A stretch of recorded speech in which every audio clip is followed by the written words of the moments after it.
The Little Prince. Chapter 21. It was then that the fox appeared. "Good morning," said the fox. "Good morning," the little prince responded politely, although when he turned around, he saw nothing. "I am right here," the voice said, "under the apple tree." "Who are you?" asked the little prince and added, "You are very pretty to look at." "I am a fox," the fox said. "Come and play with me," proposed the little prince. "I am so unhappy." "I cannot play with you," the fox said. "I am not tamed." "Ah. Please excuse me," said the little prince.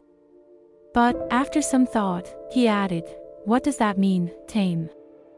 "You do not live here," said the fox. "What is it that you are looking for?" "I am looking for men," said the little prince. "What does that mean, tame?" "Men," said the fox.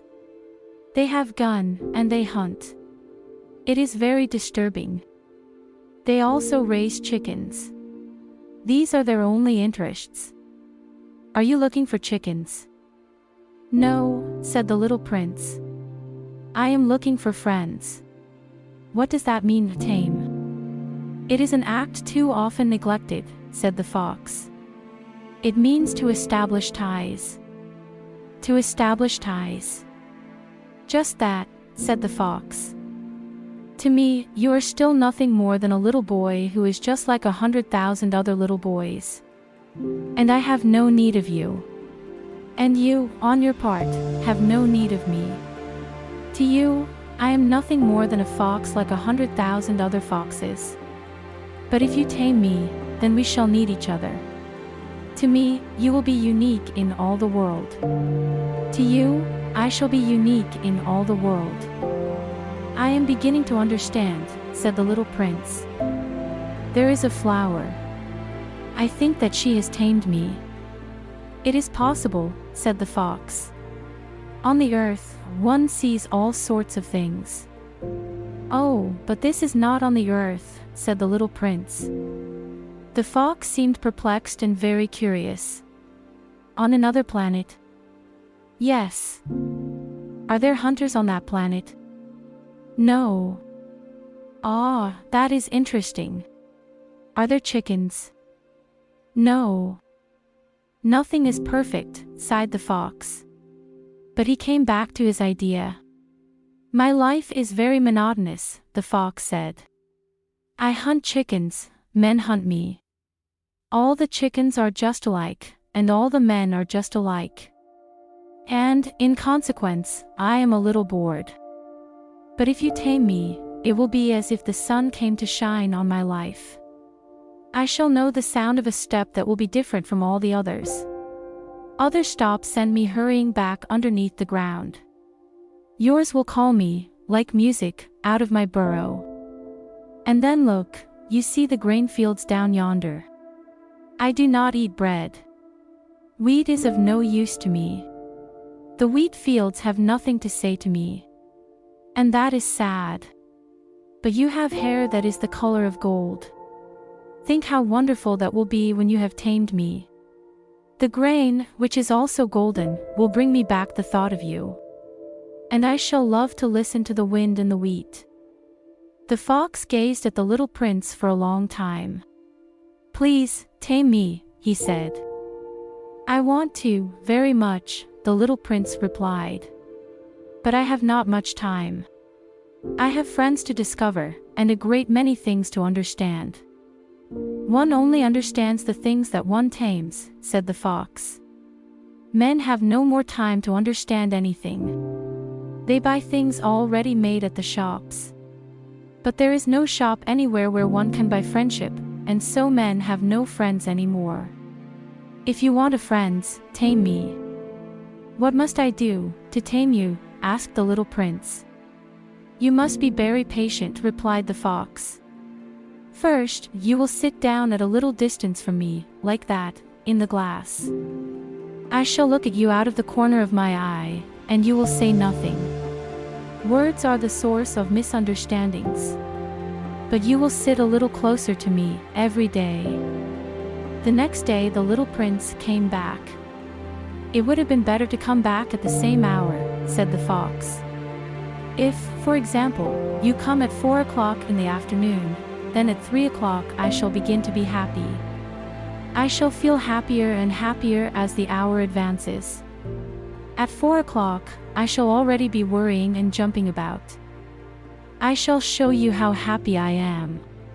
But if you come at just any time, I shall never know at what hour my heart is to be ready to greet you. One must observe the proper rites. What is a rite? Asked the little prince. Those also are actions too often neglected, said the fox. They are what make one day different from other days, 1 hour from other hours. There is a rite, for example, among my hunters. Every Thursday they dance with the village girls. So Thursday is a wonderful day for me. I can take a walk as far as the vineyards. But if the hunters danced at just any time, every day would be like every other day, and I should never have any vacation at all. So the little prince tamed the fox. And when the hour of his departure drew near, "Ah," said the fox, "I shall cry." "It is your one fault," said the little prince. "I never wished you any sort of harm, but you wanted me to tame you."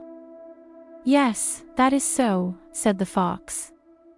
"But now you are going to cry," said the little prince. "Yes, that is so," said the fox. "Then it has done you no good at all." "It has done me good," said the fox, "because of the color of the wheat fields." And then he added, "Go and look again at the roses. You will understand now that yours is unique in all the world. Then come back to say goodbye to me, and I will make you a present of a secret." The little prince went away, to look again at the roses. "You are not at all like my rose," he said. "As yet, you are nothing. No one has tamed you, and you have tamed no one. You are like my fox when I first knew him. He was only a fox like 100,000 other foxes. But I have made him my friend, and now he is unique in all the world." And the roses were very much embarrassed. "You are beautiful, but you are empty," he went on. "One could not die for you. To be sure, an ordinary passerby would think that my rose looked just like you, the rose that belongs to me, but in herself alone she is more important than all the hundreds of you other roses, because it is she that I have watered, because it is she that I have put under the glass globe, because it is she that I have sheltered behind the screen, because it is for her that I have killed the caterpillars, except the 2 or 3 that we saved to become butterflies. Because it is she that I have listened to, when she grumbled, or boasted, or ever sometimes when she said nothing. Because she is my rose." And he went back to meet the fox. "Goodbye," he said. "Goodbye," said the fox. "And now here is my secret, a very simple secret. It is only with the heart that one can see rightly. What is essential is invisible to the eye." "What is essential is invisible to the eye," the little prince repeated so that he would be sure to remember. "It is the time you have wasted for your rose that makes your rose so important." "I have wasted time for my rose," said the little prince, so that he would be sure to remember. "Men have forgotten this truth," said the fox. "But you must not forget it. You become responsible for what you have tamed.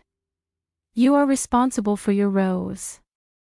"I am responsible for my rose," the little prince repeated so that he would be sure to remember. Congratulations on reaching the 21st week.